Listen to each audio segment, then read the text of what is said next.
Olá, meus irmãos e irmãs de Ideal Espírita, vocês amigos e amigas que nos acompanham aqui na página Estação da Luz Espírita, muitíssimo obrigado mesmo pela sua companhia. A nossa página Estação da Luz Espírita não tem fins lucrativos, o objetivo é a divulgação da doutrina espírita. E é por isso que nós reunimos aqui esta sede de matérias espíritas para que possa atender às suas necessidades, estudo, lazer, pesquisa. Você encontra aqui na nossa página Estação da Luz Espírita os livros da codificação, obras suplementares, entrevistas, palestras e os programas da Web Rádio Estação da Luz de Natal e Web Rádio Cristo Consolador de São Paulo. Ou seja, um acervo que atenda às suas necessidades, sem fins lucrativos. O objetivo é a divulgação da doutrina espírita. E agora eu convido você para nos acompanhar na reprodução de mais esse trabalho imperdível. Muito obrigado mesmo pela sua companhia e vamos juntos!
Bom dia, tem gente chegando aí, fazendo barulho. Desculpa, Que eu nada. não me liguei. Eu estava levando uma surra aqui, mas aprendi uma novidade hoje. Então, esse problema, se der, já sei resolver. Jesus, cada dia é um flash. Então, gente, bom dia para os nossos internautas, amigos, irmãos, companheiros de estudo, de doutrina espírita, ou não, tanto faz, a gente não. Amigo é amigo. Mas, nesse estudo específico, é um estudo da doutrina espírita, e que nós estamos, assim, muito felizes de poder estar na companhia de todos, que nos acompanha, que acompanha o nosso estudo, as nossas pesquisas, enfim.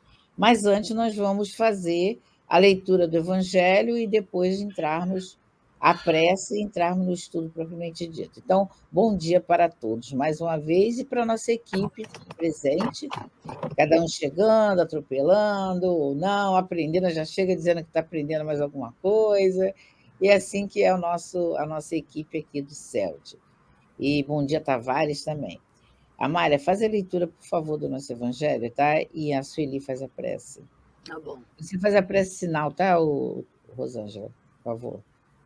Muito bom dia, meus amados irmãos, queridos companheiros de estudo, de reflexão, de aprendizado, né? Como é bom estarmos aqui de manhã, né, Rô? como é bom já começarmos com Jesus, né? Com a doutrina Isso de aí, Jesus. com certeza é um presente, né? Então, É um presente para nós. como sempre, amados irmãos, nós nos preparamos, não tem nada feito aqui à vontade de qualquer maneira, né? Então, vamos lá. A gente está trazendo é do capítulo 11, amar ao próximo como a si mesmo. E a lição é o egoísmo, que é o item 11, que nos diz assim, o espírito Emmanuel. Emmanuel. O egoísmo, essa chaga da humanidade, deve desaparecer da Terra, pois atrasa o seu progresso moral. É ao Espiritismo que está reservada a tarefa de fazê-la subir na hierarquia dos mundos. O egoísmo é o objetivo para o qual todos os verdadeiros crentes devem dirigir suas armas, suas forças, sua coragem. Digo sua coragem porque é preciso mais coragem para vencer a si mesmo do que para vencer os outros.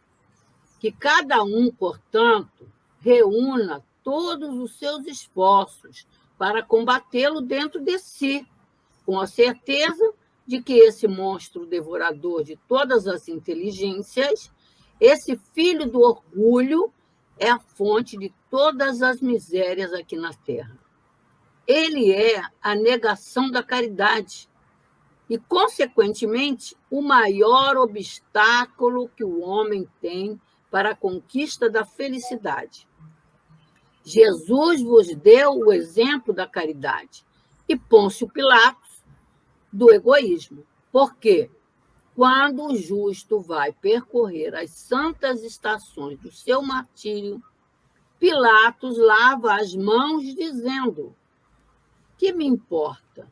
E diz aos judeus: este homem é justo, por que o quereis crucificá-lo? No entanto, deixa que ele seja conduzido ao suplício. E é a incompatibilidade entre a caridade e o egoísmo, a invasão do coração humano por esta verdadeira lepra, que o cristianismo deve o fato de ainda não ter realizado toda a sua missão. É a vós, novos apóstolos da fé, que os espíritos superiores esclarecem que cabe a tarefa e o dever de extirpar este mal para dar ao cristianismo toda a sua força e livrar o caminho dos obstáculos que impedem a sua marcha. Expulsai o egoísmo da terra, para que ela possa subir na escala dos mundos, porque é chegado o tempo em que a humanidade deve vestir o seu traje viril. E para isso é preciso, em primeiro lugar, expulsar o egoísmo dos vossos corações. Emmanuel, Paris, 1861. Então, vamos à nossa bom dia. Bom dia a todos que nos abraçam aqui com o seu carinho e a sua vibração. Vamos, então, à nossa prece, elevando o nosso pensamento a esse Mestre Jesus amoroso, que vem trazer a todos nós esse convite tão importante que Emmanuel nos traz aqui nessa grande e importante fala, que é o próprio egoísmo. Ele diz que cabe a nós, espíritas, a tarefa de extirpar o mal que é o egoísmo. Pensemos, amado Jesus, estamos sim pensando quantas vezes somos ainda egoístas, mas já somos capazes de identificar em nós esse mal, essa chaga da humanidade. Agradecemos, Mestre Jesus, essa grande oportunidade, porque assim, caminhamos ainda a passos lentos, mas com esses espíritos amorosos a gente busca cada vez mais a nossa perfeição. Agradecemos então essa oportunidade de estarmos reunidos hoje em torno do livro Memórias de um Suicida, que nos dá esse mesmo ponto. Sejamos mais humanizados, mais humanos, mais parceiros e entendamos as nossas próprias dificuldades para que a gente siga com mais força e energia para o proposto reino de Deus, que a gente possa contar com esses espíritos sempre a nos alertar, para que a gente siga firmes, resolutos no caminho de Deus, que a gente possa estar com esses espíritos amorosos em torno desse livro, que nos esclarece tanto em torno da doutrina e que a gente possa, sim, afastar cada um de nós desse egoísmo que continua sendo a chaga da humanidade, pedindo a esses espíritos que velem por nós e nos inspirem, nos intuam para que a gente possa fazer um melhor estudo e dele absorver o que é mais importante para a nossa elevação. Graças a Deus.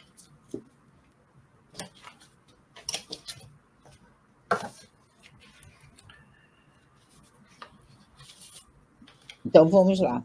E graças a Deus.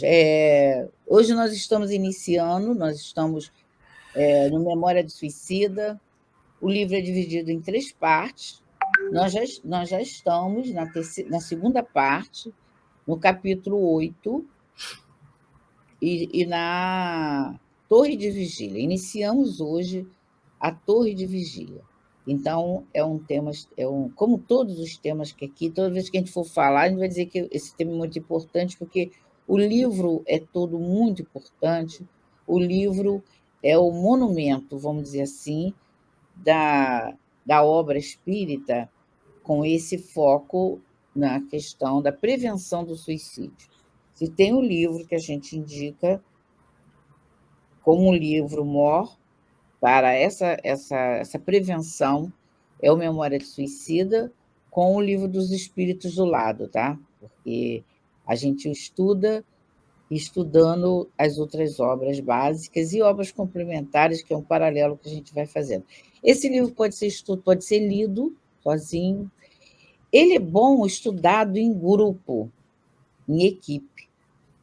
Por quê? Porque cada um vai vendo um lado, vai fazendo uma conexão, uma correlação, vai ajudando a contextualizar. Então, ele fica assim muito mais agradável, porque é um livro de estudo, você precisa estudar. Pode ler, pode estudar, pode tudo, mas o melhor dele é fazer um estudo em equipe, como a gente está fazendo aqui, como muitas outras pessoas fazem. Então, vamos iniciar aqui com o nosso Teócrito, né? Esse espírito que está nos conquistando a todos aqui da equipe e todos que nos ouvem, ele vai estar encaminhando aquele grupo para um outro departamento, uma outra fase na vida desse grupo que foram recolhidos e estão caminhando juntos, né? Ali na Colônia Maria de Nazaré. Já passaram pelo hospital, aí já passaram as etapas que a gente já viu aqui. Agora eles vão se caminhar para a Torre de Vigília e vai ser uma grata satisfação para todos nós que estamos acompanhando essa fase deles e o quanto nós vamos aprender aqui, tá? Então, estamos aqui iniciando mais essa fase do livro.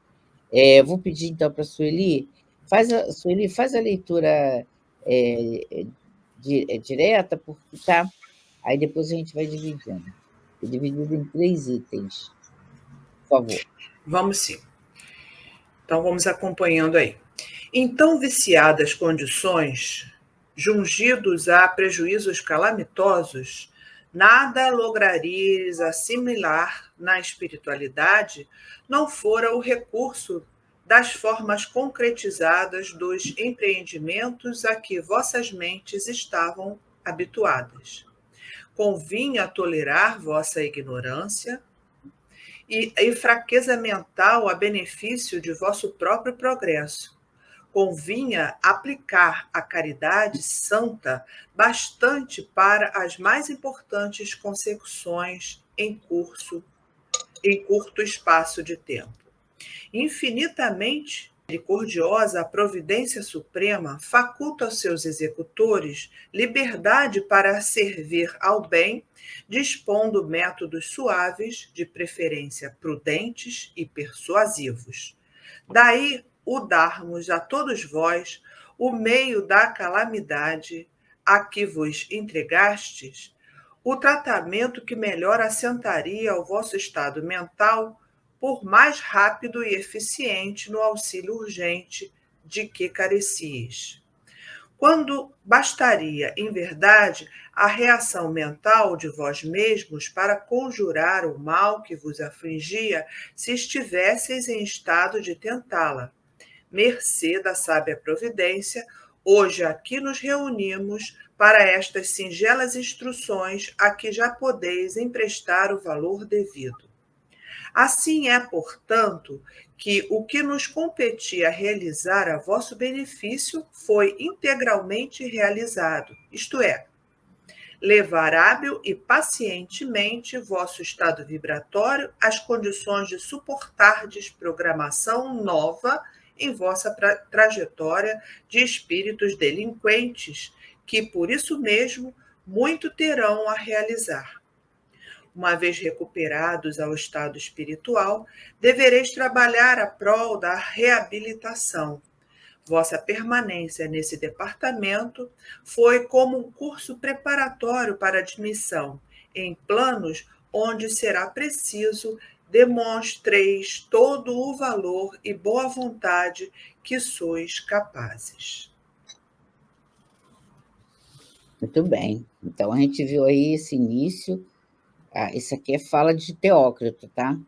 Mostrando quais seriam as condições. Então, ele fala em reabilitar. Então, várias vezes, a gente vai ver depois também lá nos outros capítulos, ele falando nessa questão da reabilitação, da reeducação e reabilitação. Então, a gente inicia, vou pedir a Amália, tá, Amália, para a gente estar vendo o que a gente pode estar analisando parte a parte desse que a gente leu aqui. Tá? No início aqui desse 1.1, a gente tem algumas questões, até tem uma lembrança aqui do livro do Alírio Cerqueira em relação a esse capítulo. Acho que está desligada, Amália.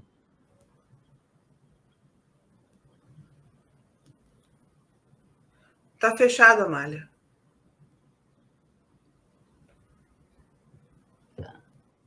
Então, meus amigos, eu pensava aqui, como é bom a gente fazer esse estudo contextualizado, né, como a Helena sempre lembra aí e fala, né? Por quê? Porque, às vezes, a explicação do outro vai ajudar mais o entendimento, né? Não que não seja claro, é claro o texto lá do Memórias, mas é como o próprio Teócrito está mostrando para eles, né? A dificuldade deles de entender o próprio tratamento para a reabilitação deles, teve que a espiritualidade agir de maneira que alcançasse a mentalidade deles, né? Aqui também nós temos isso, para nós mesmos que estamos estudando, entendermos, né, o trabalho que a espiritualidade está fazendo junto a eles. E nessa obra do Alírio, é muito interessante como ele está explicando aqui para a gente, né?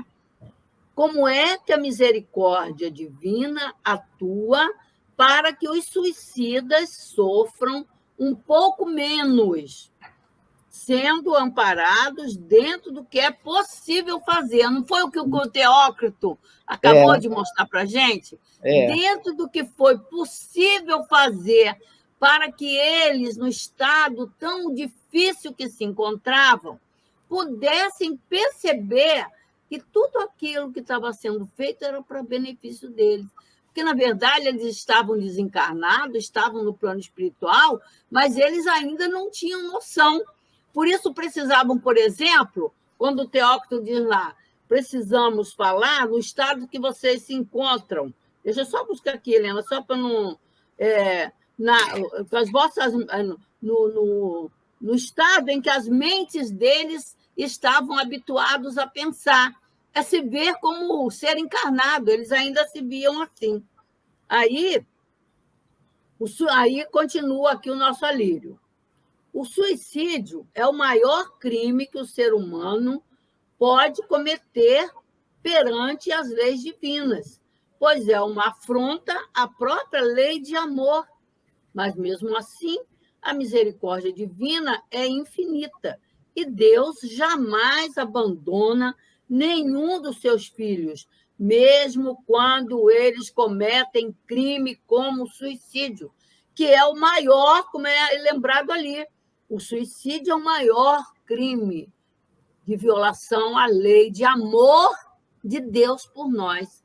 Então, mesmo assim, aí tem aquela expressão que a gente sempre traz: Deus não quer a morte do pecador, Deus não quer a morte do ímpio, mas Ele quer, porque aquele ali é seu filho, tanto quanto o anjo, tanto quanto o que já alcançou a perfeição, é filho de Deus, e Deus jamais abandona um filho, né? Então, por isso, é muito clara também, para ajudar a gente a entender o que o Teócrito está mostrando, né, na atuação deles junto a esse grupo, esse texto do Alírio. Né? Achei muito claro. E continua. Aí traz aí a fala do... Lembrando, né? A fala do... Quem é esse ali? É o suicida afronta a lei de amor. Essa imagem ali é do... É o Camilo. É o Camilo. Eu estou querendo lembrar o nome aqui, fugiu o nome. É a fala do Camilo. O suicida, aí diz Camilo, né? O suicida, ele lembrando, o suicida afronta a lei de amor, mas não consegue afrontar a lei de causa e efeito, que é uma lei criada por Deus para nos proteger de nós mesmos. Como eles se autoabandonaram, era necessário que eles passassem pela situação de sofrimento, que é o efeito das causas que eles mesmos criaram. É aquela situação, é o pleno uso do livre-arbítrio, que tanto o ser humano contesta, tanto o ser humano fala, mas não entende. Exatamente, você chega à condição de crime, né? Uma vez eu li numa biografia de Kardec que a pessoa lembrando, né, que Kardec lembrando essa questão da misericórdia divina com relação à permissão, né, que ele dá de nós, na nossa liberdade de agir, chegarmos até ao crime. Né? Então, aí no suicídio é o crime em nós mesmos, mas complementa. Por quê? Por que Deus permite? Porque Ele sabe que você lá na frente você vai consertar isso. E você vai sair dessa dificuldade e vai ser feliz um dia. Deus sabe disso. Você que não sabe. Né? E por isso nós utilizamos essa misericórdia divina, esse amor de Deus, que é a lei de liberdade e do livre-arbítrio, usando o mal, prejudicamos a nós mesmos e a humanidade que a gente vive. Né? Isso mesmo. Como eles... Deixa eu só terminar de ler isso aqui, Helena.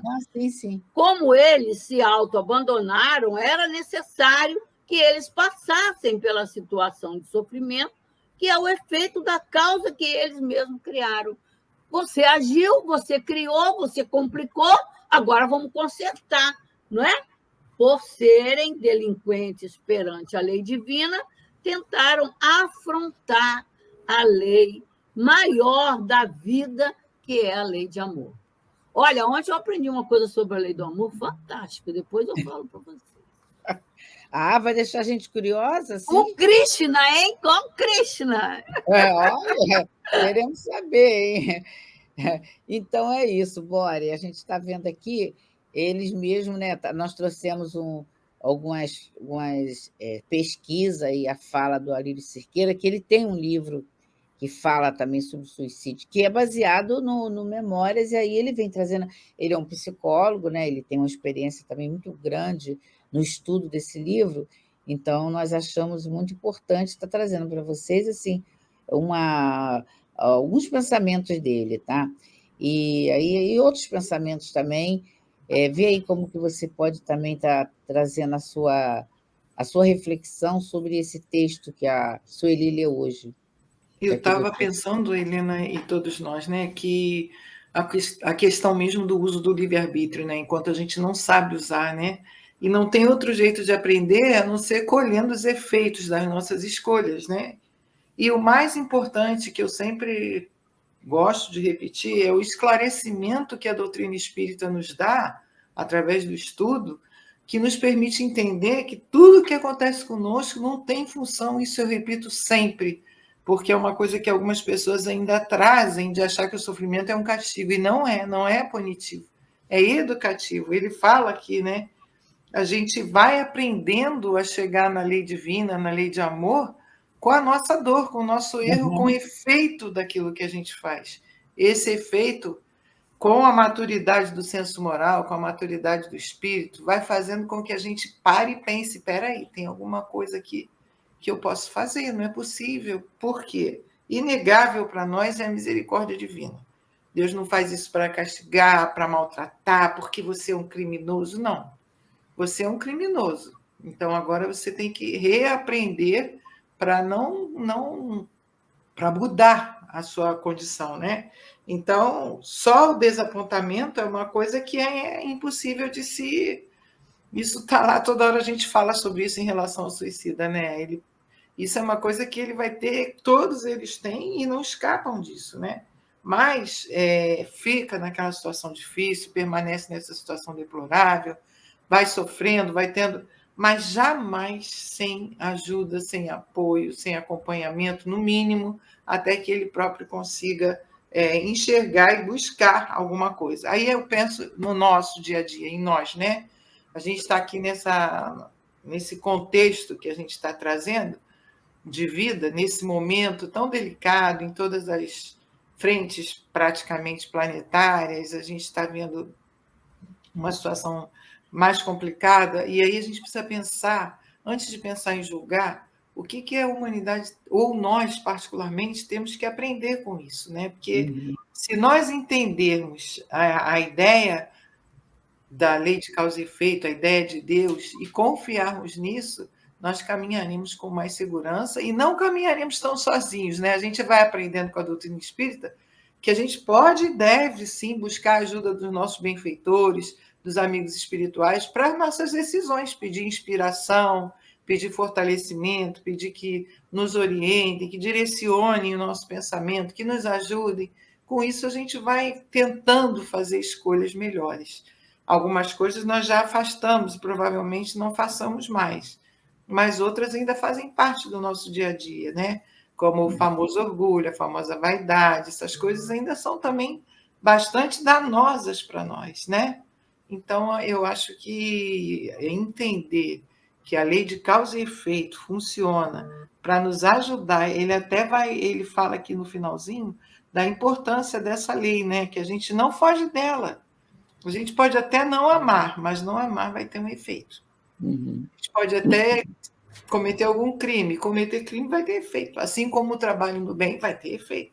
Então, é a gente entender que nós estamos regidos por essa lei de causa e efeito, que é regida pela lei de amor, né? Mesmo Deus, na hora do efeito, ele é amoroso, ele é misericordioso.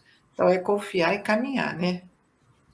Tanto que a tônica de hoje está sendo a questão da infinita misericórdia de Deus, não é isso, Sueli? Isso aí, né, a misericórdia é uma coisa que não é uma coisa utópica de consolo. Ah, Deus não, Deus é misericordioso. É a fé raciocinada, é você pegar o conteúdo, né, e raciocinar. Como assim Deus é misericordioso? Você vai concluir isso se você usar a sua base, né, doutrinária.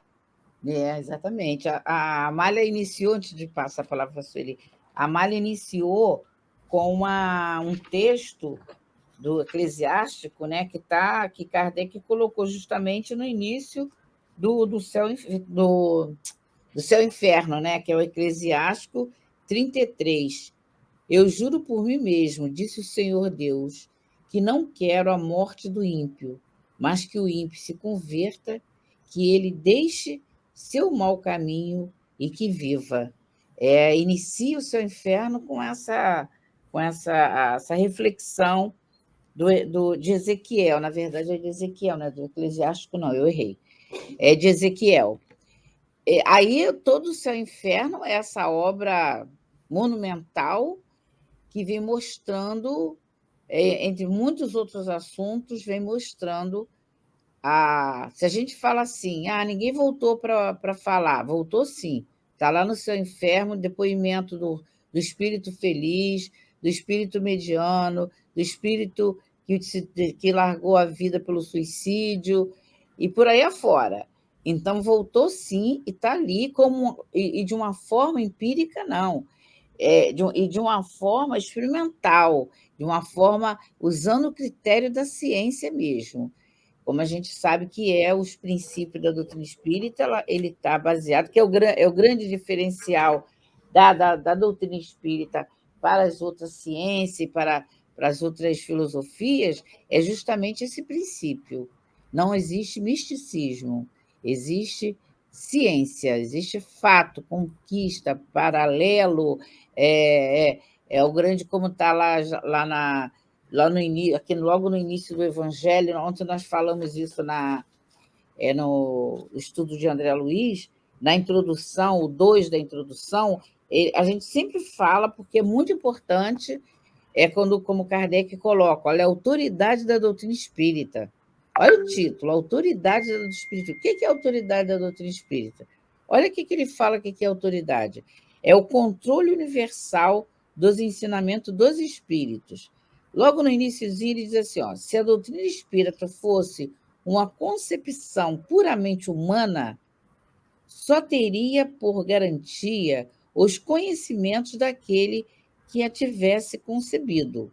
Ora, aqui na Terra, ninguém poderia ter a justificada pretensão de possuir só para ele a verdade absoluta. Se os espíritos que revelaram o Espiritismo, se tivesse manifestado a um único homem, nada asseguraria a origem da doutrina. Continua, mas esse iniciozinho aqui dá bem para a gente entender, e até para a gente estar entendendo, atualmente mesmo, que o espírito que usa um médium que quer passar a verdade utilizando a fala de um único espírito, não está dentro do critério da doutrina espírita, que é o controle universal. Por isso que a gente, quando faz aqui, a gente vê, a gente usa paralelos de outras obras, a gente traz assim, vários autores, em épocas diferentes, então a gente traz Dona Ivone, traz André Luiz, traz Leon Denis, então a gente vai vendo que realmente a autoridade da doutrina espírita, Kardec usa essa palavra, autoridade da doutrina espírita, isso é muito sério, gente, a gente está sempre lembrando isso. E aí eu vou pedir a Sueli para estar seguindo, que a nossa tônica, como eu estava falando, é a questão da infinita misericórdia da providência divina em relação ao ímpio, né? E a gente trouxe Ezequiel aqui. Exato, né? Então, a providência divina é essa gentileza de Deus em deixar para todos, para o planeta, para o mundo inteiro, enfim, no planeta e só para todo o universo, leis e que a gente tem que seguir. Então, como ele é perfeito, Deus é perfeito, as leis são perfeitas. Não há como precisando de consertar a lei como é a criação dos homens. A gente não vai mudar de tempos em tempos, a lei é única. E se a gente foge da lei, se a gente se sai do caminho divino, tem sofrimento. Então, é exatamente essa é a proposta que a gente tem no cristianismo.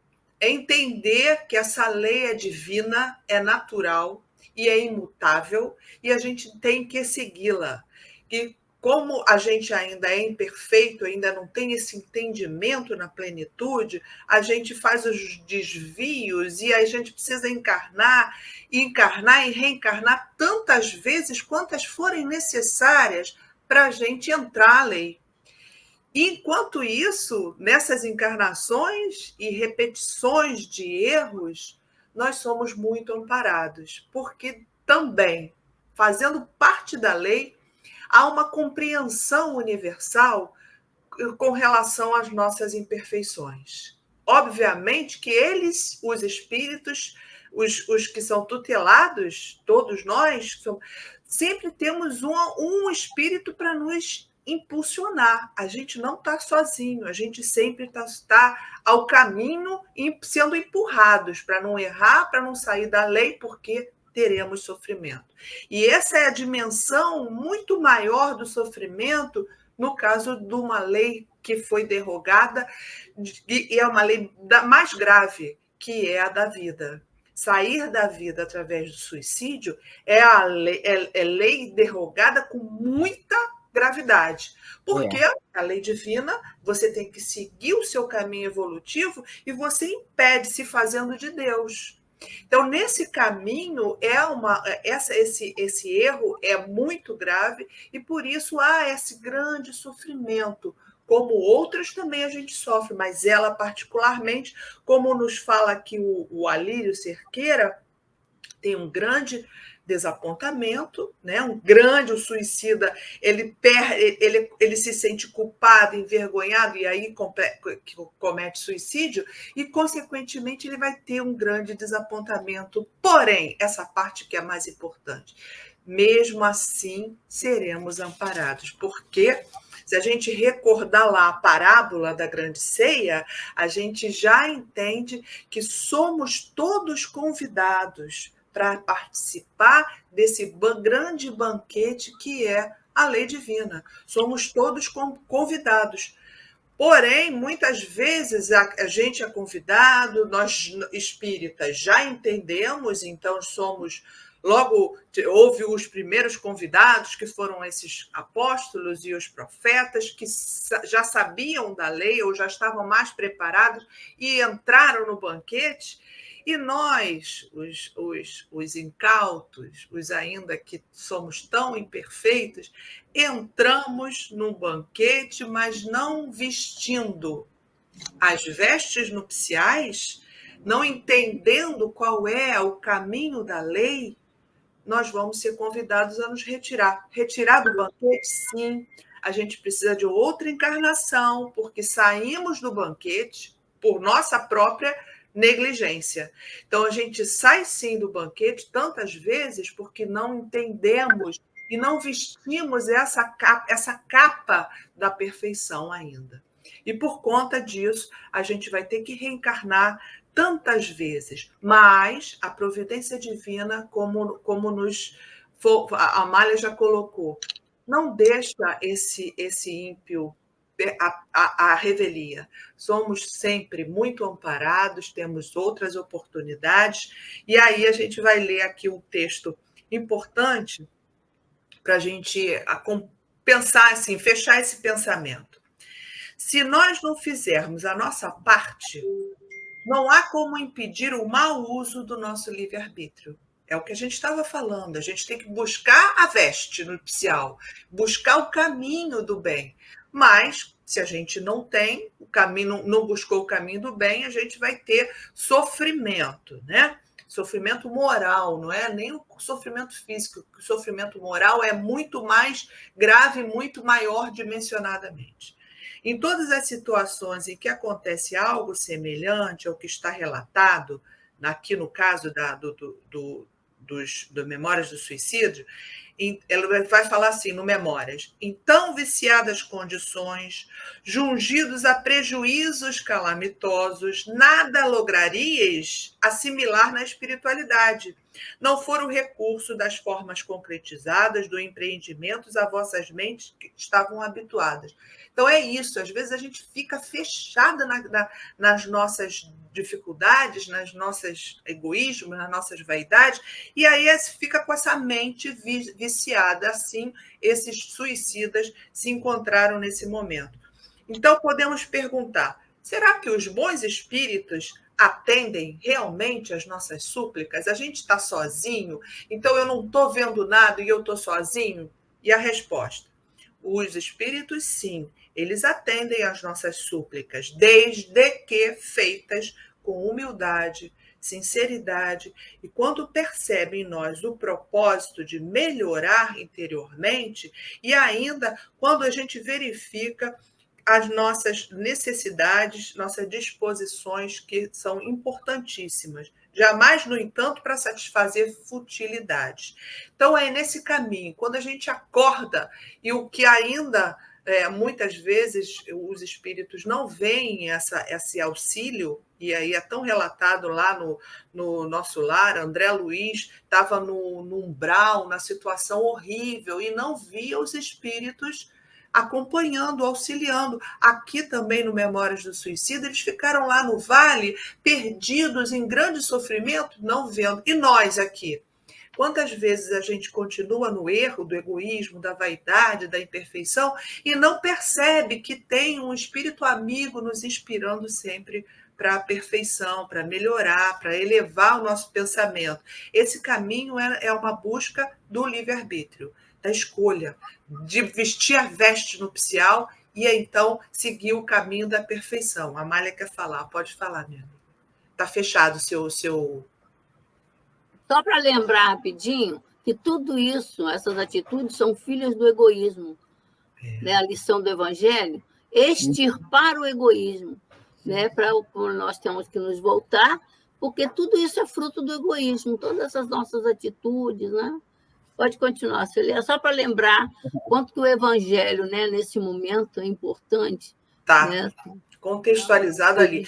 É exatamente isso. O egoísmo, a gente já tem a noção de que o egoísmo tem uma origem na nossa animalidade, no nosso processo evolutivo. A gente não pode se afastar desse caminho.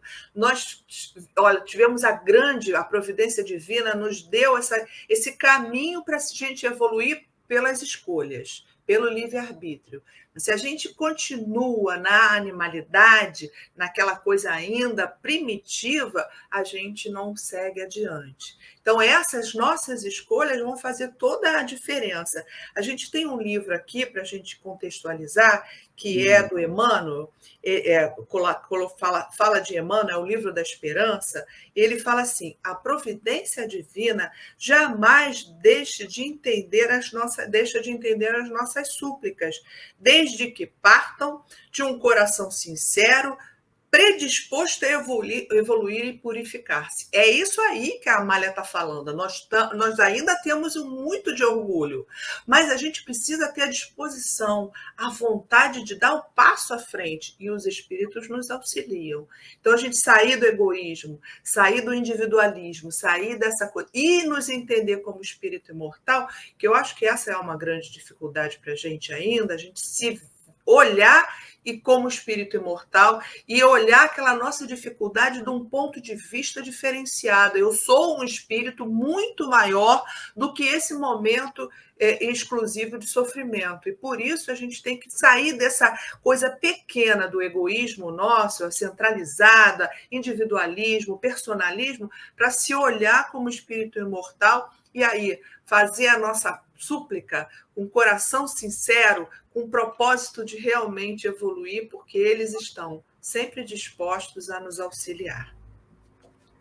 É isso mesmo. Então, a gente tem alguns questionamentos e as respostas vão vindo conforme as obras desses nossos benfeitores vão trazendo para a gente, como aqui o Livro da Esperança. Né? A gente também pode perguntar, quer dizer, considerando que não existem milagres, como Deus ajuda no atendimento às nossas necessidades? Milagre não existe. Como é que essa ajuda chega até cada um de nós na situação extrema, que é a situação de um espírito que se deixa arrastar pelo suicídio?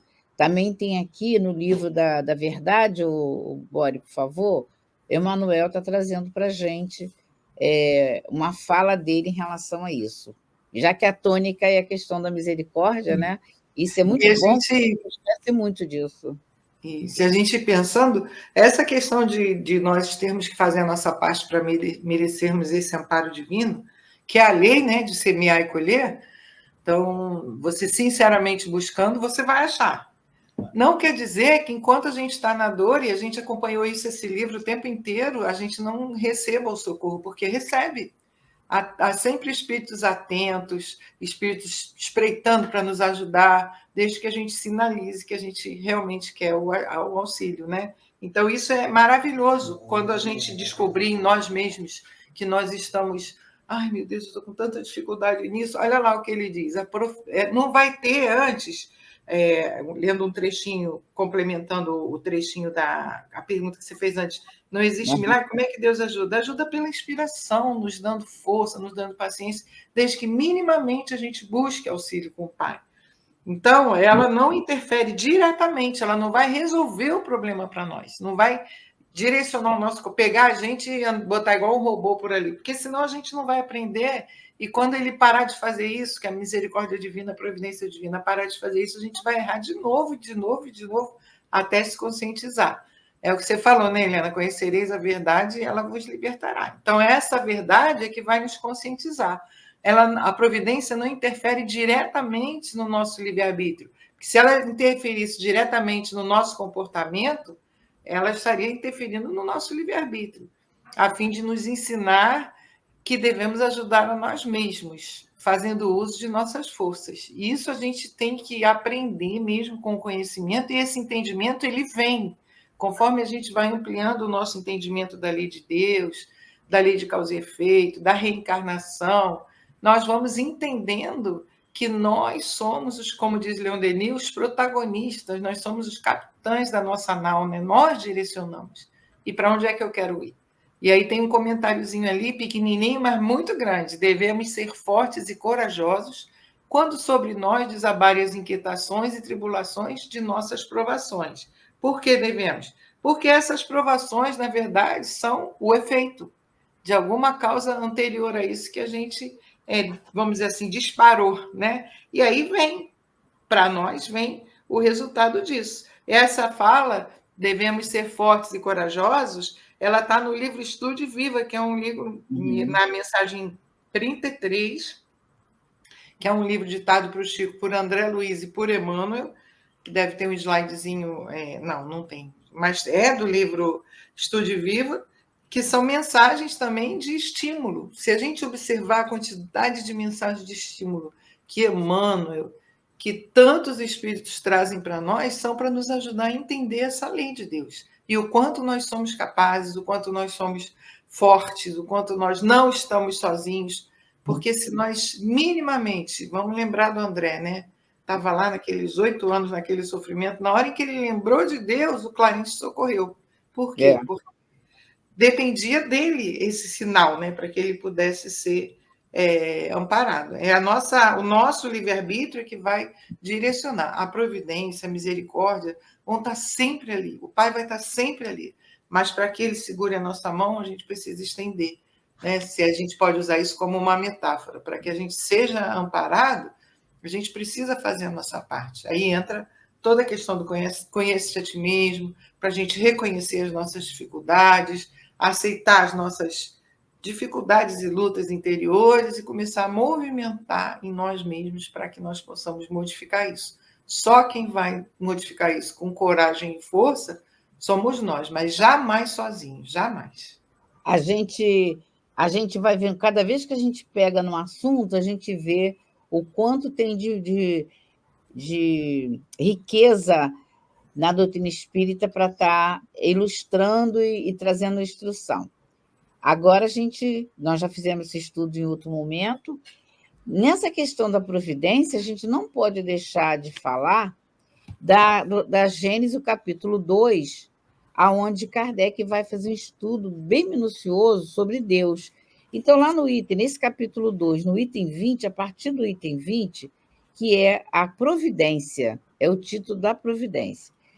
E lá começa no item 20, mas no capítulo 2, a providência. No item 24, aí a gente vai entendendo aquela passagem de Jesus, e esse estudo que a gente está fazendo aqui, de Teócrito falando para eles da infinita providência divina, misericórdia divina.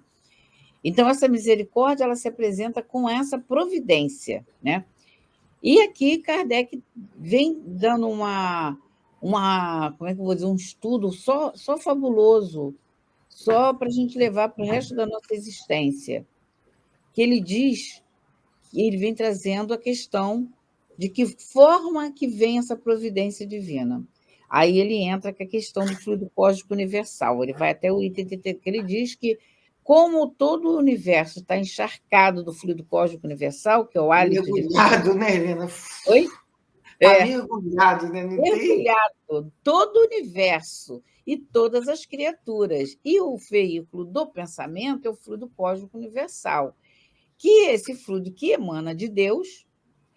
A gente pensa, é aquilo que Jesus falou, um fio de cabelo que caia, Deus sabe. Aí a gente agora, com a ciência espírita, a gente sabe a explicação para isso.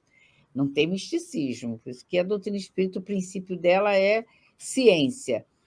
O pensamento nosso, acionamos o pensamento. Que pensamento? Aí vem a qualidade do pensamento. No caso desses espíritos, no caso de André Luiz, como a Rosângela trouxe, quando ele fez a prece, quando ele se quedou, começa a questão do arrependimento. Quando ele falou, esgotou as possibilidades dele, que até então só ele com ele mesmo. Que nem o caso desses personagens. Camilo, o Jerônimo e todos eles. A hora que eles começaram lá no vale a pensar, eles já tinham sido recolhidos, a ver que aquilo ali tinha alguma coisa errada, que aquele sofrimento estava demais. Quando eles começaram a pensar em Deus, aí um lembrou a mãezinha que fazia o culto, o outro lembrou os momentos, todos eles eram religiosos, tá? Aí, sim, eles entraram pelo fluido cósmico universal e, em milésimo de segundo, a providência atuou. Estava esperando eles quererem, tem que querer. Lembra a passagem de Jesus? Tu acreditas que eu possa te curar? Tu quer ser curado? Está lá no capítulo 19 do Evangelho. Nas curas que Jesus fazia, sempre vem a pergunta: tu queres que eu te cure? Tu acredita que eu te cure? Então, é nesse momento. Então, tem uma participação nossa. Se nós erramos, o momento da nossa participação, para ter a misericórdia divina, que já tem ela direto, mas para absorver e a gente ter consciência disso, tem que dar o primeiro passo, é o nosso, de pensar que existe um Criador. Então, vocês leiam, por favor, esse capítulo 2, e lá a partir do 24, que a gente vai ver que a providência vem por esse mecanismo que é o fluido cósmico universal. Aí a gente vai estar vendo aqui o quanto de obra... Opa, fala. A gente hoje tem na ciência uma comprovação já bem adiantada dessa vibração universal, né? De que o movimento aqui vai influenciar em todo o sistema por conta dessa questão de vibração. E eu tenho uma experiência que me marcou muito com relação a fazer a nossa parte. Uhum. É o nosso movimento na direção do recurso, né? A nossa adesão, como fez o André, quando ele se entregou, cansei, e aí chegou o socorro. Uma vez eu estava com uma dificuldade e eu contei para o Altivo, falei, ai, caramba, eu estou preocupada e tal. Aí ele falou assim, você já falou com o doutor Erma? Aí eu falei para ele, precisa, ele não sabe? Ele falou, sabe, claro que ele sabe. Mas claro que precisa, você acha que ele vai atuar sem você pedir a ele ou falar para ele que você quer ajuda? Não vai, não é assim não. Eu fiquei um tempão pensando naquilo, sabe? Tem que ter adesão, isso chama-se adesão. Tem a minha parte, não é? Adesão. Ele tem obrigação, não sei que mecanismo. Exatamente. O mecanismo só se abre quando você... Porque o que faz a gente evoluir? É a expansão do nível da consciência. A evolução é isso. Expande a consciência, você enxerga tudo. Enquanto você não expande a consciência, você está desatento com o processo. O processo só vai da misericórdia. Ele existe sempre, só vai atuar em cada um. Você vê que ele estava com um grupo, cada um caminhou de uma forma. Só vai atuar na gente, está dentro da casa espírita, mas não é o fato de estar dentro da casa espírita que você irá melhorar. Não existe a salvação porque acredita, existe a salvação por causa do movimento da caridade, como a gente tem aprendido. Seu movimento interior, né, Helena? Só o movimento interior. Só o movimento. É como a flor que se abre, né? A flor só imita o seu perfume quando ela se abre. Então, assim também se abre a nossa consciência, né? Na Exatamente. busca de sintonizar com a consciência divina, com o fluido divino. Embora o perfume esteja na semente, né, Amália? O perfume está naquela sementinha. Está tudo em Quando nós. ela abre, É é nós e a consciência, exato. Aí, quando ele se volta para Deus, o que Clarence fala para ele? Reza, André. Ora, André. Exatamente. Então, eu vou pedir a Sueli para estar trazendo aqui uma mensagem de André Luiz, lá do livro da Cocriação em Plano Menor. Aí a gente vai ver aqui, dar seguimento com a fala de André Luiz, essa lição é fabulosa, da evolução em dois mundos, que nós somos criadores. Somos co-criadores, que vem completar essa nossa fala aqui, tá, Sueli? Traz aí para a gente. Exato, né? Então, a gentileza, a providência divina é perfeita e vai abarcar todos, mas nós também somos importantes para Deus. Aliás, é uma fala de Leon Denis, que eu gosto muito no Grande Enigma, que ele fala exatamente isso, que Deus é importante para a gente, mas nós somos também importantes para Deus. Por que nós somos importantes para Deus? Porque nós participamos também da obra da criação, com as nossas atitudes, com as nossas escolhas. É todo um contexto.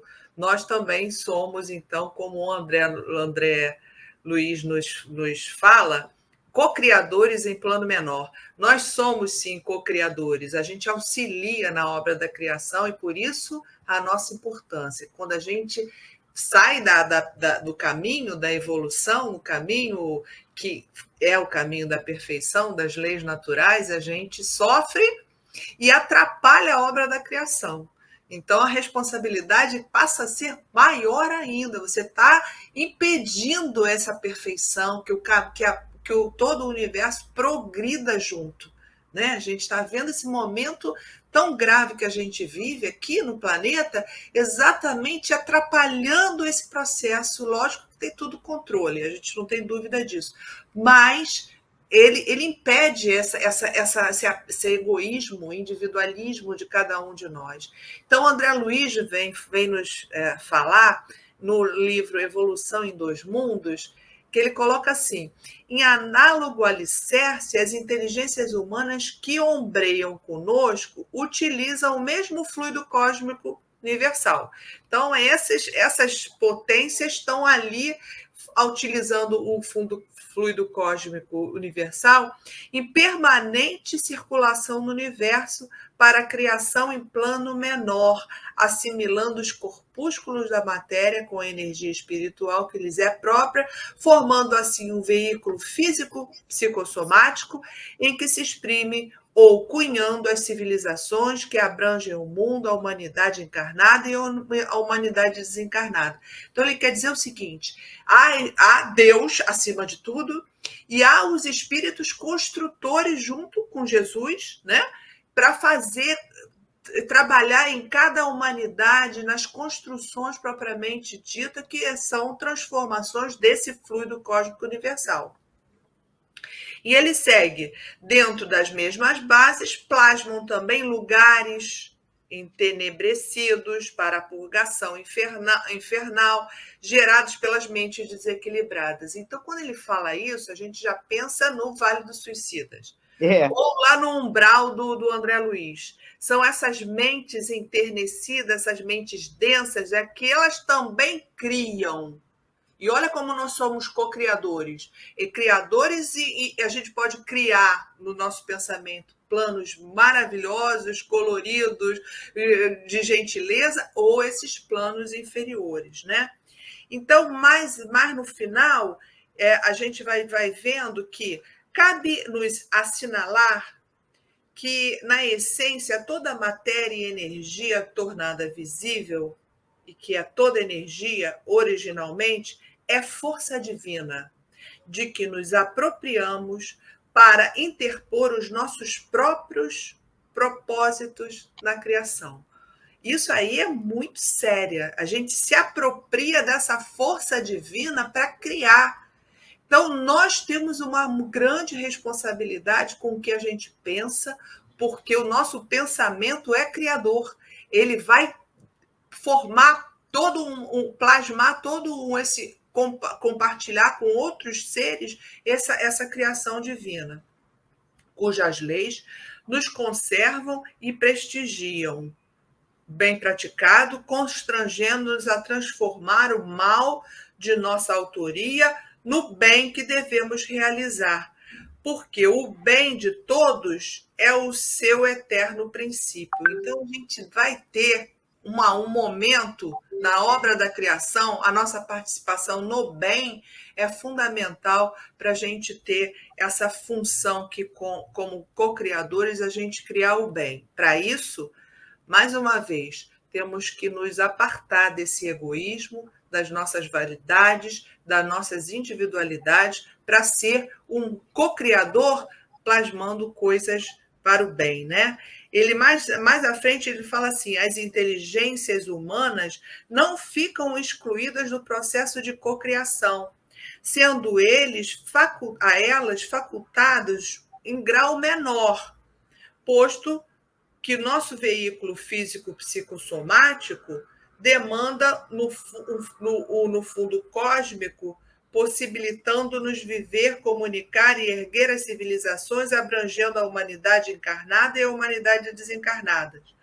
Então, nós temos somos co-criadores, ele fala, co-criadores em plano menor, porque nós temos grandes trabalhadores de Cristo para fazer todas as construções, mas nós participamos também. Os homens de mente desequilibrada aglutinam o microcosmo, que é o planeta Terra, nesse microcosmo, lugares de grandes dores resultantes de crimes contra a lei divina e onde vão estagiar, resgatando o mau emprego daquele mesmo fluido cósmico com o qual as inteligências superiores modelam as edificações. Então, é interessante essa colocação aqui de André Luiz, quando ele fala que a nossa mente, quando está no desvio, desequilibrada, vai produzir, como eu já falei, estou repetindo, esse plasmar esse ambiente como o André Luiz fez lá no nosso lar, e como esses suicidas plasmaram o Vale dos Suicidas. Utilizando o mesmo fluido cósmico universal que esses construtores, né, universais, estelares, nos fazem tão bem, a gente pode criar para o nosso entenebrecido, um lugar escuro. Então, somos co-criadores e a gente tem que ter essa responsabilidade com relação ao nosso pensamento e a nossos desejos e nossas escolhas. Está muito lindo, né, gente? Não tá? A gente está ampliando e mostrando que o que é misericórdia. Olha quantos aspectos a gente encontra nas pesquisas. Helena, Fala, Rosa. e eu estava pensando, quando a Sueli estava lendo, e a gente vai avaliando, né, a importância do nosso pensamento, né, a todo momento, né? Inclusive agora, diante dessas lutas todas que nós estamos presenciando, né?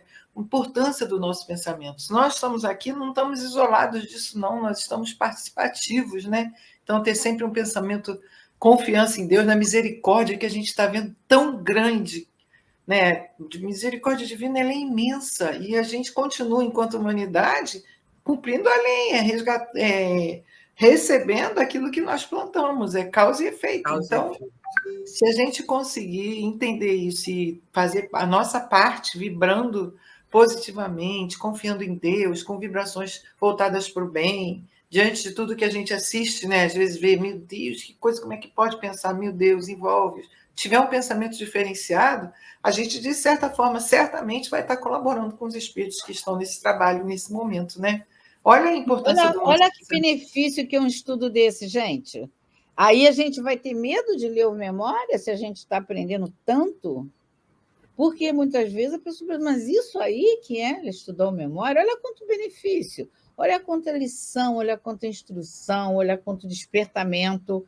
Falou na misericórdia divina, a gente ampliou, porque a gente fala muito na misericórdia divina.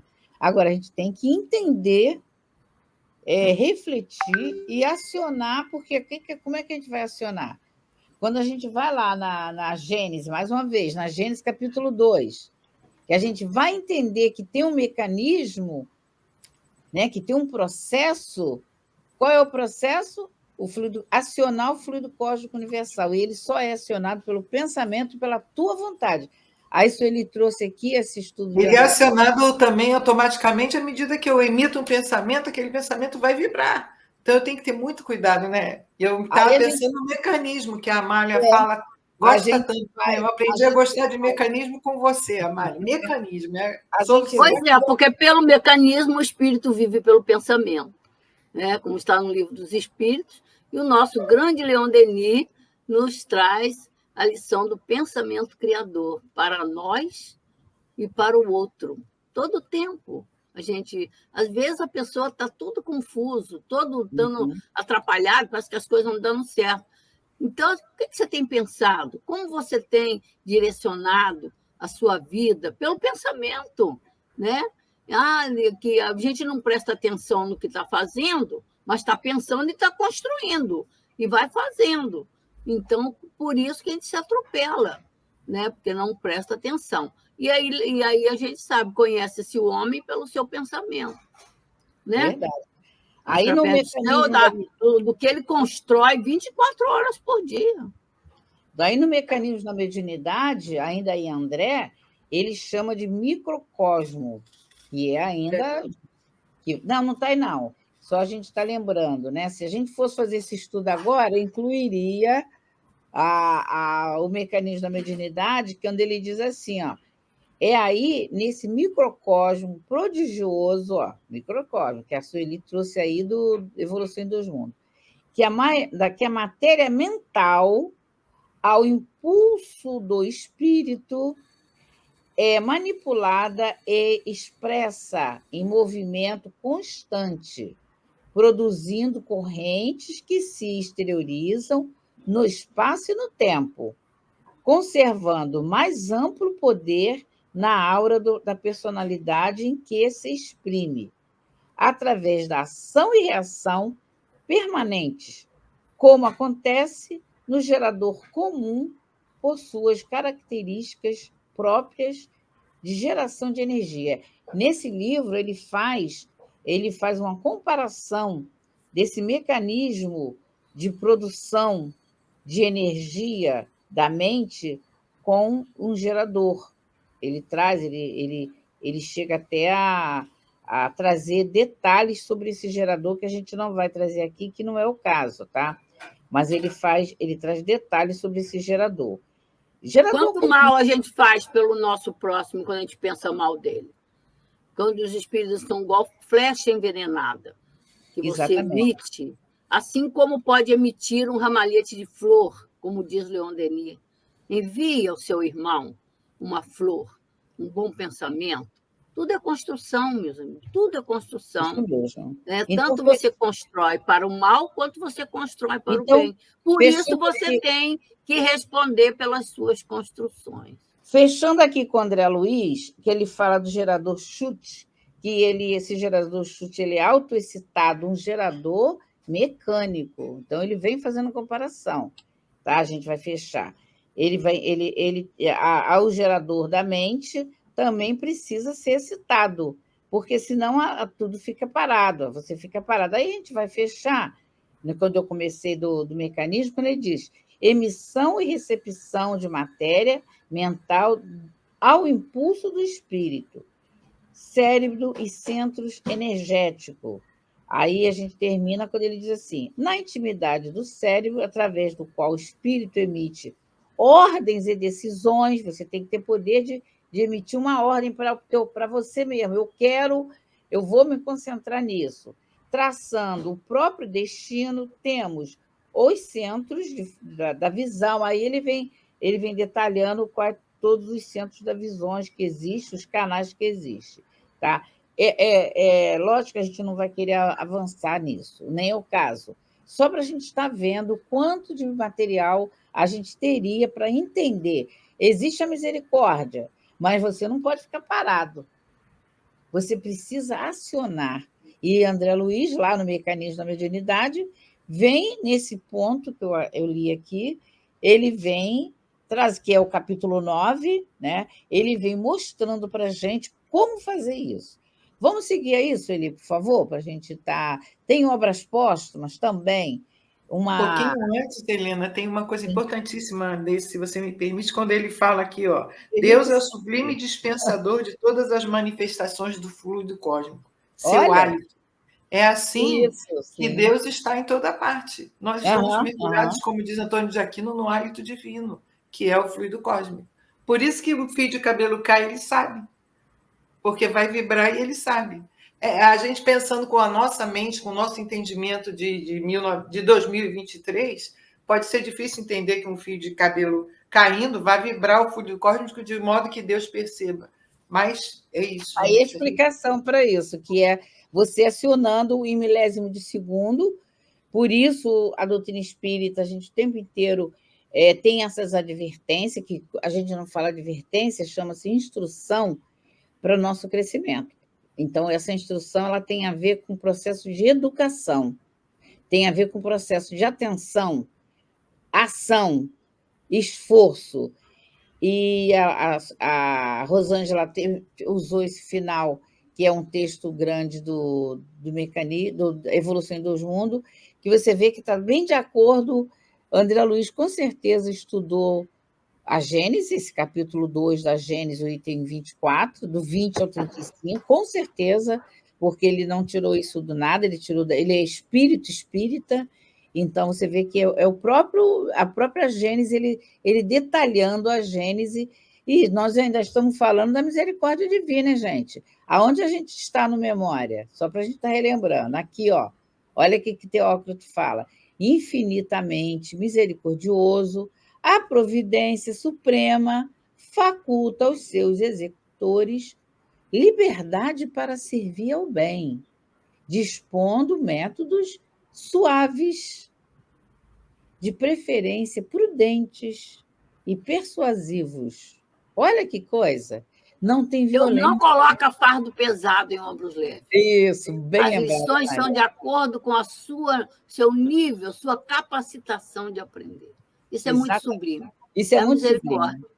Aí eu vou pedir a Sueli para avançar aí nas obras póstumas, que também tem uma lição fabulosa.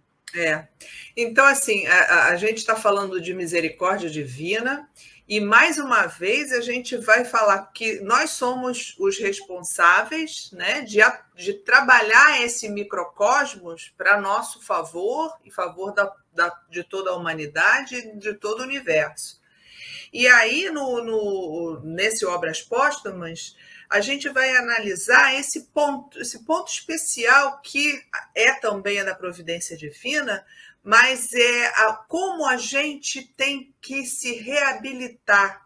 Estou falando de todos nós, porque o Teócrito fala assim para ele: uma vez recuperados ao seu estado espiritual, devereis trabalhar em prol da sua reabilitação. Então, nós todos temos que trabalhar o tempo todo, porque nós estamos no fluido envolvidos aqui com o fluido cósmico universal, temos esse perispírito que é um produto do fluido cósmico universal, e a partir desse perispírito é que a gente emite toda a os fluidos, o fluido, né, que é o próprio perispírito, que vai qualificar esse perispírito, o teu pensamento e etc., para mudar o nosso padrão e qualificar cada vez mais em direção à perfeição. E no Obras Póstumas, o Kardec coloca assim, no capítulo Manifestações dos Espíritos, caráter e consequências religiosas das manifestações espíritas, ele vai falar sobre esse cuidado com o nosso pensamento em relação ao nosso perispírito. O perispírito, sendo um dos elementos constitutivos do homem, representa um papel importante em todos os fenômenos psicológicos. e, até certo ponto, nos fenômenos fisiológicos e patológicos. Então, é esse perispírito, né, que é produto do fluido cósmico universal, gentileza divina, mais uma vez, a gente está sempre voltando a Deus, é que a gente tem que qualificar esse perispírito para ficar menos denso, menos materializado, como esses suicidas têm esse perispírito tão denso que eles se veem como vivos.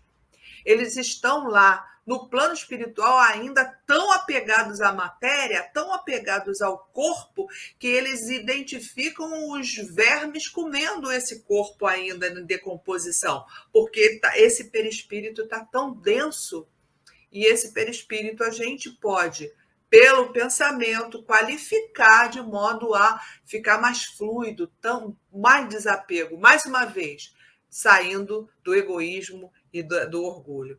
Então, ele segue aqui no Obras Póstumas. Quando as ciências médicas levarem em conta a influência do elemento espiritual na economia, terão dado um grande passo e horizontes completamente novos abrir-se-ão diante delas, muitas causas de doenças serão então explicadas e poderosos meios de combatê-los serão encontrados. Está escrito aqui em Obras Póstumas. Então, a gente tem que, sim, somos um microcosmo, a gente tem que qualificar nosso pensamento para que esse perispírito tome uma dimensão menos densa, mais fluida e mais espiritualizada, evitando, sim, uma quantidade, aqui enquanto encarnados, uma quantidade de doenças produzidas pelo pensamento ainda denso, egoísta, individualista.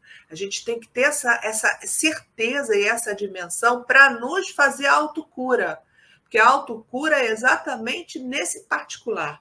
É a gente se elevar mais, menos materializado e mais espiritualizado, e é um processo. Ninguém está dizendo que é fácil, ninguém está dizendo que é de uma hora para outra, mas que a gente vem aqui com o espiritismo, pouco a pouco, se vendo mesmo como espírito imortal, e aí vai qualificando e melhorando, e aí a ciência já está nesse caminho, né? A ciência já está se dirigindo para essa qualidade do pensamento, transformando o nosso corpo físico.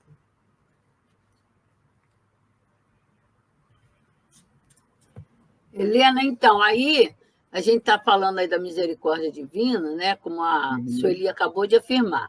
Ninguém está falando que é fácil, né?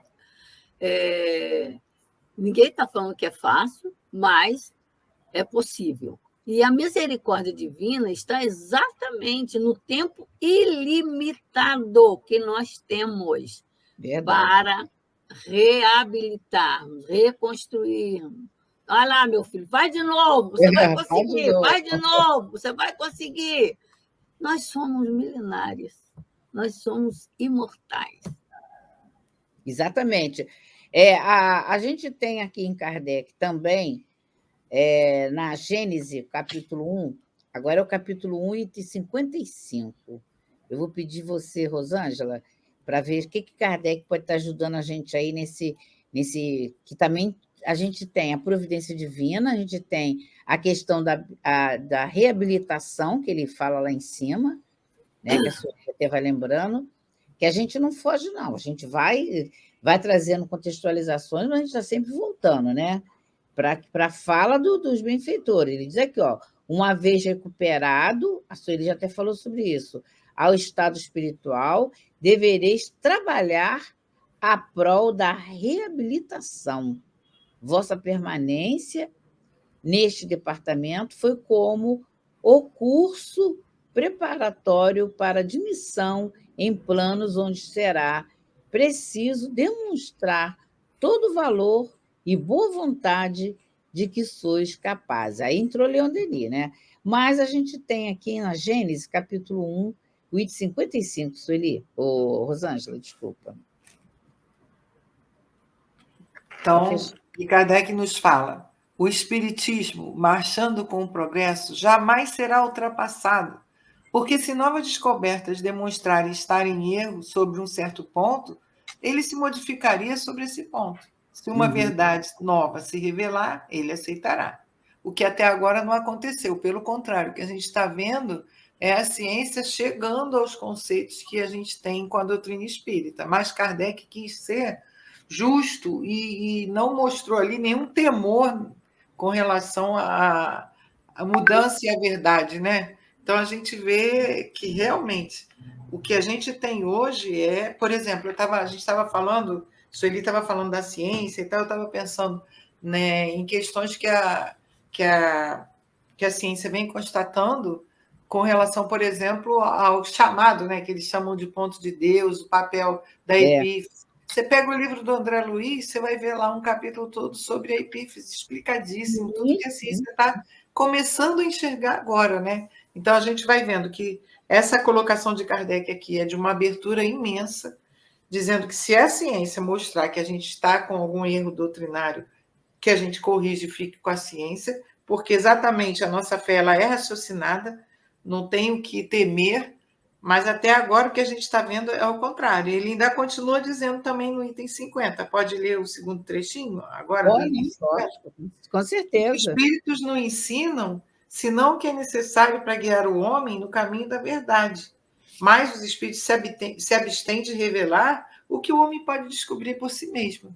Então, em momento nenhum vai ser de mão beijada, digamos assim, como uma expressão bastante humana, né?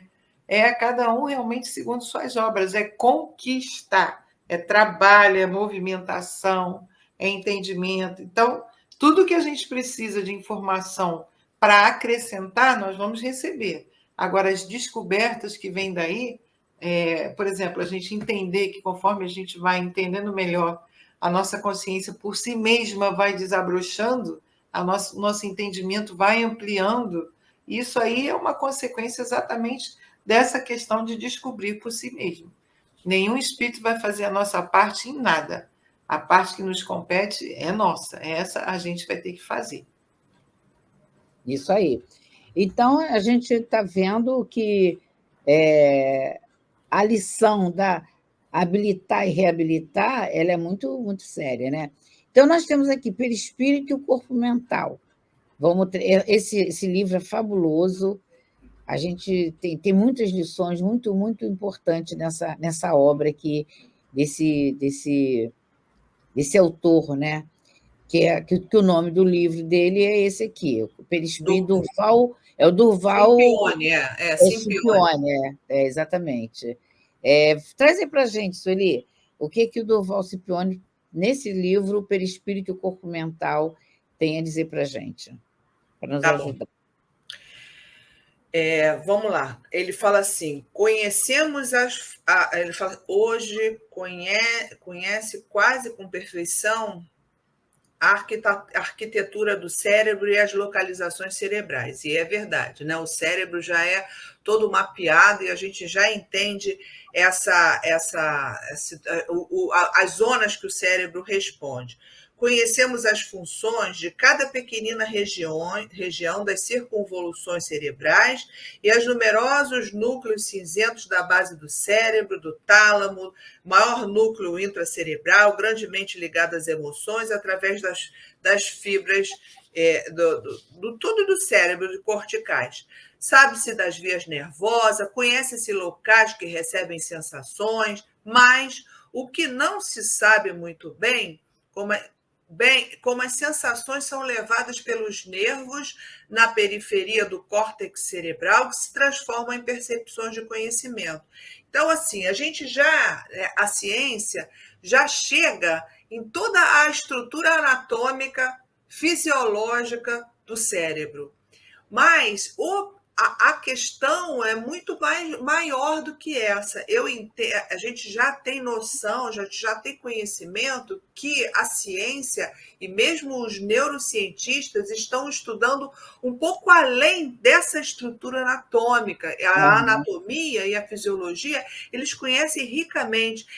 Faltam a eles a ter a fé, da credibilidade, dessas marcas que a gente traz no perispírito, que Gabriel Delany define tão bem Você conhecer só o cérebro é importante, é um avanço da ciência, mas o perispírito, como fala aqui Gabriel Delany, gravam as lembranças, isso no livro Perispírito perante a Ciência.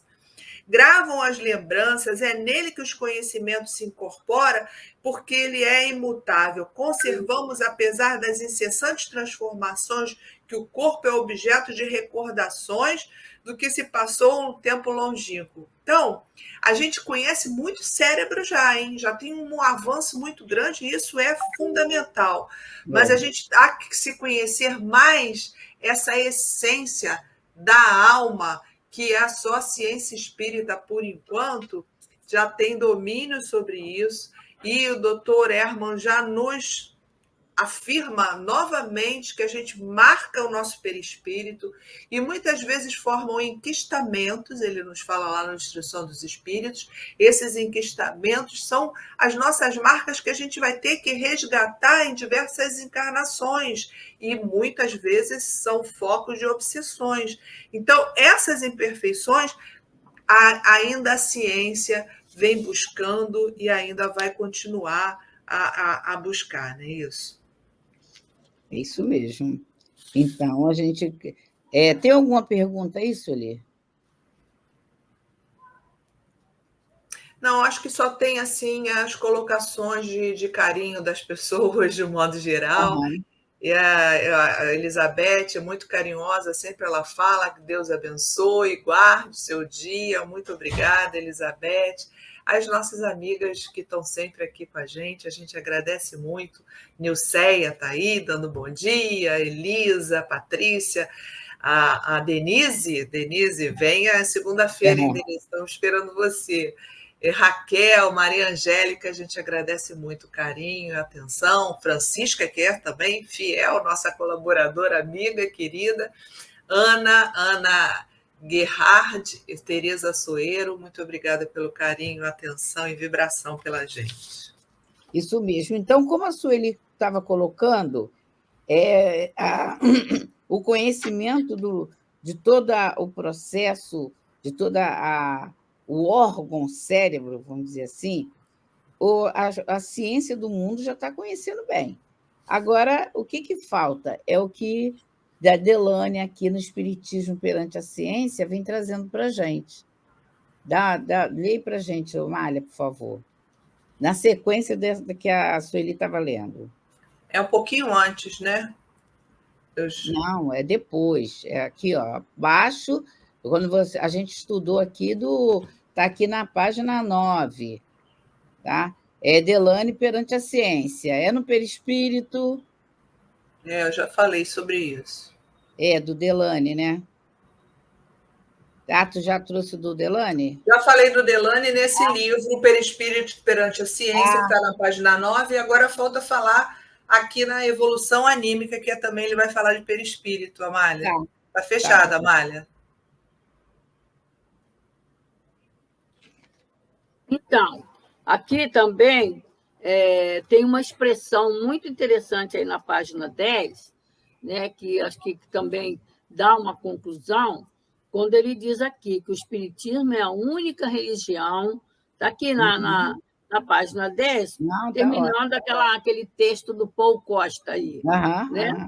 Então, ele diz aqui, o Espiritismo é a única religião que permite uma explicação razoável, baseada na existência do perispírito. Ele é ligado ao organismo material em todos os seus órgãos, inclusive, principalmente, o sistema nervoso. Esse receberia todas as impressões do mundo exterior e a gente passaria automaticamente ao perispírito. Então, como diz a dona Ivone, é um assunto, é uma ciência que todos os espíritas deviam colocar em primeiro lugar de estudar, que é essa riqueza que é o perispírito, né? O nosso corpo espiritual, aonde está o segredo de tudo, de todo esse processo aí que a gente estudou, né? E o nosso Leon Denis, mais à frente, vai, né, fechando aí para a gente, né, Leon Denis, O Porquê da Vida, O perispírito é pré-existente e sobrevive ao corpo. Por isso a sua importância, ele é imperecível, né? Existe sempre, né? A partir do momento que nós criamos, nunca mais acabou, pelo contrário, só foi aperfeiçoando. O perispírito é pré-existente e sobrevive ao corpo material. É nele que se registram e se acumulam todas as aquisições intelectuais e as lembranças, que é o que nós levamos do mundo material para o mundo espiritual. Né? Isso Tudo mesmo. gravado no perispírito. E a gente vai fechando, né, o nosso estudo de hoje, que a gente optou por fazer esse pupurri em relação à misericórdia divina no início, depois a gente evoluiu lá para o mecanismo, para entender como é que acontece, fomos lá na Gênese, voltamos em André Luiz, voltamos e fechamos agora com Leon Denis, para a gente estar assim, ilustrando, aprofundando os nossos estudos. E na próxima vez que a gente passar por essa questão, que a gente volta depois ao próprio livro, a gente vai encontrar em outras obras com mais outros aprofundamentos, porque a doutrina ela é progressista. Quanto mais a gente lê, quanto mais a gente estuda, mais a gente encontra, mais a gente descobre e mais dá vontade de ler e de estudar. Vamos, então, à nossa prece, que já está na nossa hora, né? Eu vou pedir à Rita. Rita, pode fazer a nossa prece?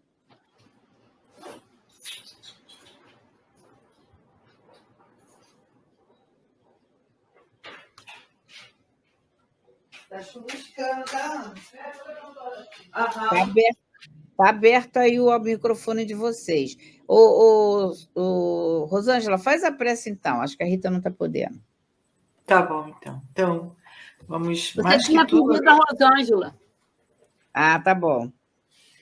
Vamos, então, mais que tudo, agradecer profundamente pela oportunidade de termos esse estudo tão fértil hoje, tão importante, que nos ajudou a solidificar em nós a confiança plena na misericórdia divina, assim como entender também o papel importante do nosso pensamento na moldagem do nosso perispírito, inclusive.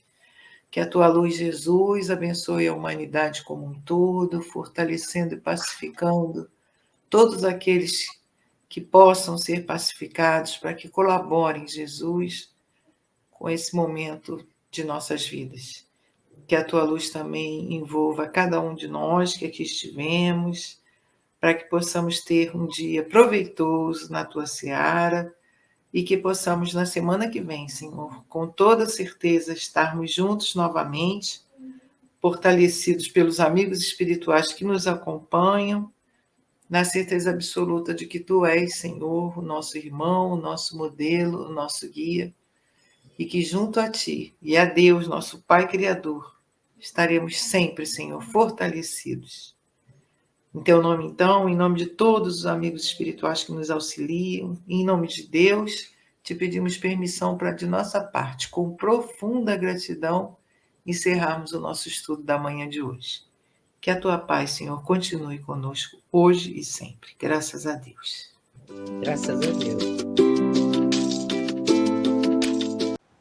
Chegamos ao final da nossa atividade. Muitíssimo obrigado mesmo pela sua companhia e espero você no próximo evento.